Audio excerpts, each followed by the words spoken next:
Hey, it's Wednesday, April 8th, and today we're diving into Matthew 24. So, it's this chapter, it's this one and the next. It's the very last of Jesus' 5 discourses in the book of Matthew. You see, this one here, it's often called the Olivet Discourse because he's sitting on the Mount of Olives. So there you go, during this teaching. And that's where Jesus is giving a prophetic overview of events that are to come in both the near but also the distant future. So something interesting about this chapter is that people often turn to the signs that Jesus gives for the end times in this chapter and points to what is happening in our real world and say, aha, it's happening. This is it. We're in the end times. Now, I'm sure there are those out there right now in this day and age pointing to what is happening around the world with a global pandemic and saying, aha, this is it.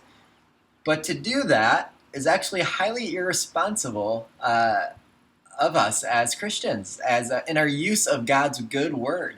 For in this very chapter, Jesus Christ says to us, no one knows the day or the hour that these things will take place.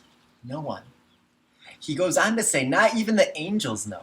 Not even Jesus Christ, the Son of God, knows. Only God the Father.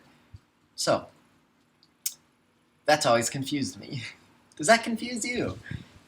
See, how is it possible for a God who is one God in three in persons, but one God, to have God the Father have knowledge that the Son does not have? How does that work? Well, the way we generally come to understand this is that Jesus often spoke and taught from his human perspective. So we know that Jesus had the full human experience. He grew up. He felt everything that humans feel. He developed just as we did. And we also know that just as God is mysteriously one God who is in three in one, the Son is both at the same time fully divine and fully human, with each properties of his humanness as well as his divinity being preserved. You could say you can't be divine if you're also human. You can't be human if you're also divine, but he is both of those things fully at the same time, and they're both preserved separate from each other within Jesus. That's a little complicated and confusing, isn't it? Of course it is. It's because this is one of those mysteries of the faith. How can Jesus at the same time have limited knowledge, such as the time all these things can occur, but also be God who knows all things? It's a mystery. And being humans, it's simply one of those things we cannot fully comprehend about God. But just with the other deep mysteries of our faith, I actually, instead of getting frustrated with that, I end up taking great comfort in knowing that I can't understand or come to know everything there is to know about God. I mean, if we could understand truly everything about him, well, then he wouldn't be all that amazing of a God, would he?